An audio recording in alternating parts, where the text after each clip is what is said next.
So why would a Canadian family sell everything and move across the world to Vietnam? By the end of this video, you'll understand exactly why we left, including the harsh truths about the cost of living in Canada, the education system, the housing crisis, and what finally pushed us to say there has to be another way. Then stick around because I'll also share what we found in Vietnam that made the risk worth it. If you're new here, I'm Mai, a Canadian mom of two, the grind of Canadian life. My husband, after years of living in the grind of a Canadian life, my husband and I made a huge decision. We packed up and moved to Vietnam. Here on this channel, I'll talk about living abroad, earning a line, and educating with intention, because I believe there are better ways to raise kids, build a community, and live with purpose. Let's get into the real reasons why we left. So number one, the cost of living in Canada was crushing us. Let's start with the numbers. In 2024, the average rent for a 3-bedroom home in major Canadian cities ranged from $2,500 to $4,200 a month.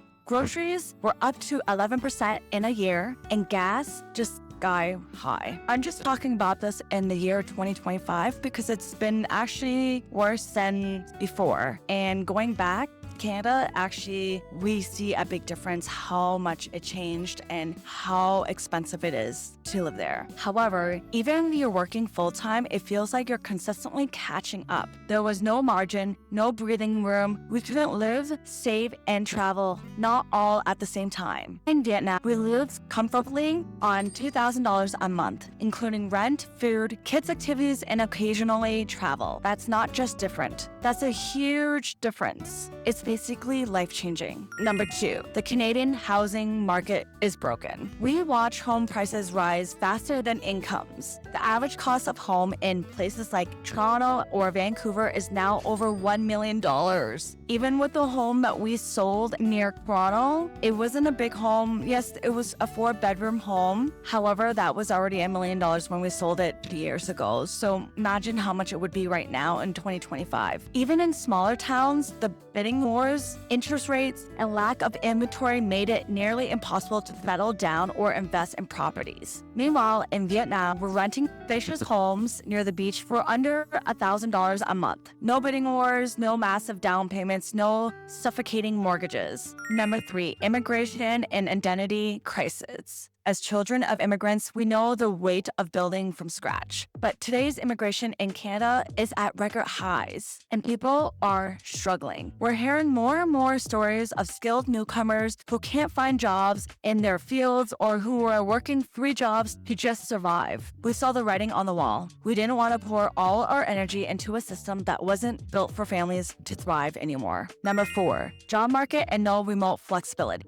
Good jobs were becoming harder to find, and unless you were in tech or had years of seniority, remote work was not really an option. We wanted to be with our kids. We wanted flexibility, but the 9-to-5 grind and commute culture wasn't making space for that. At the same time, it felt like fewer people actually do not want to work. More and more were living off government subsidies, taking advantage of the system, while those of us working paid the price through higher taxes. We saw fewer people starting families. Many millennials were living at home, not because they didn't want independence, but because they couldn't afford to. It felt like the Canadian dream was slipping away, and we didn't want our kids to inherit that. So we built our own income online and created a life around freedom, not the other way around. Number 5, public school concern. We are not anti-school, but we had a real concern. From large class sizes to outdated curriculums to content that didn't align with our values, we just didn't feel good about where things were going. I'm not a professional educator, but I am a mom, and I believe I can create a healthier learning environment by using online programs, local tutors, and real-world experiences, rather than putting our kids into a system I didn't trust anymore. In Vietnam, we homeschool with ease. There's a growing community, and we're building something intentional here. I actually organized a small homeschool group here in Da Nang, Vietnam. So if you guys are ever around, comment below or email me and I'll give you more information. And more than anything, we didn't see a future for our kids in Canada anymore. Not the way things were going. Number 6, isolation and lack of community. In Canada, it started to feel like everyone was in their own bubble. We barely saw neighbors. Playdates were scheduled weeks out. Everyone was busy, tired, and maxed out. Here in Da Nang, the community is everywhere here. On the beach, at homeschool meetups, in cafes. Life is more social here, more spontaneous, and more connected. Number 7, weather and outdoor lifestyle. We're not made for winters. Yes, Canadian summers are beautiful, but that's only 2 to 3 months a year. I lived in Canada my whole life, and I just never got used to the winters. It gets really cold at winters, and I don't mind going out. I just can't go for a long period of time, and we usually stay in more often. And we do find activities outside. Everyone was just saying there's activities you can do in the snow. Yes, it is, but sometimes it just gets really cold, and we're outdoor people, but just not cold outdoor people. And we have done trips that were outdoors in the cold, and we can only do that for a bit. But yes, so saying that, yes, Canadian summer's only like about 2 to 3 months a year. The rest, it's a bit cold, dark, and isolating. We found ourselves staying indoors way too much. And I noticed that like most of my friends and I, we usually stay indoors and like to be indoors. So we actually don't see each other as much, but we do try to make an effort. However, in Vietnam, we are at the beach nearly every day. We scooter everywhere. We watch the sunset as a family. We're living, not just surviving the season. Number 8, travel access and global exposure. So flying within Canada is expensive. Flights from Toronto to Vancouver can cost about $500 to $1,000 per person one way. And I have 4 people, so that gets very expensive. But in Southeast Asia, travel is accessible.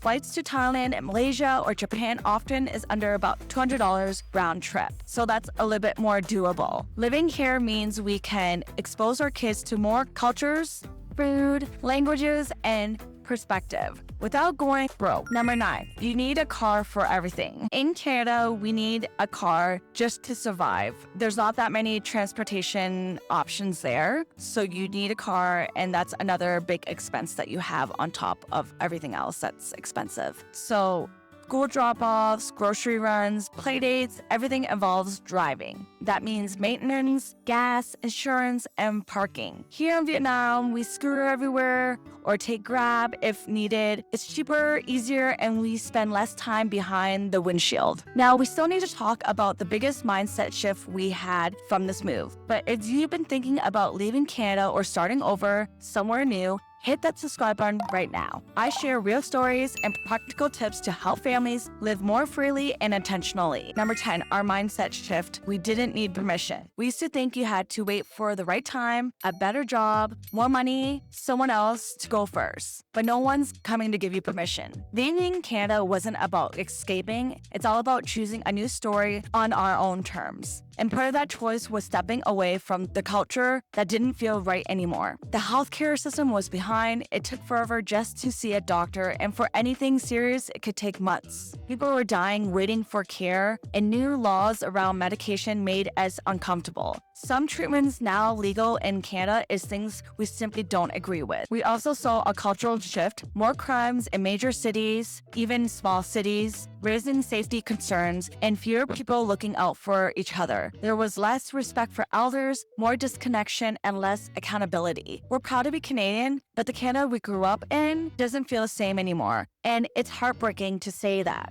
And you can too. If this resonates with you, come join my free community, the Abundant Living Collective. It's a place for like-minded expats to connect, share resources, and support each other in building lives that feel more free, more intentional, and more connected. And keep an eye out for my new membership site launching soon at myabundant.com, where I'll be offering voice updates, relocation guides, and behind-the-scenes content in our private group. I don't have all the answers right now. I'm just a mom who knew something had to change. And today, I woke up to the ocean. I walked with my kids. I created content I love. We live flow together. Vietnam gave us a space to start over, and we're just getting started here. If you found this helpful, check out this next video where I share the real cost of living in Vietnam as a family of 4. Let's glow and flourish together. So right now I'm just at a cafe and my girls are doing homeschooling right over there while I film this for you all.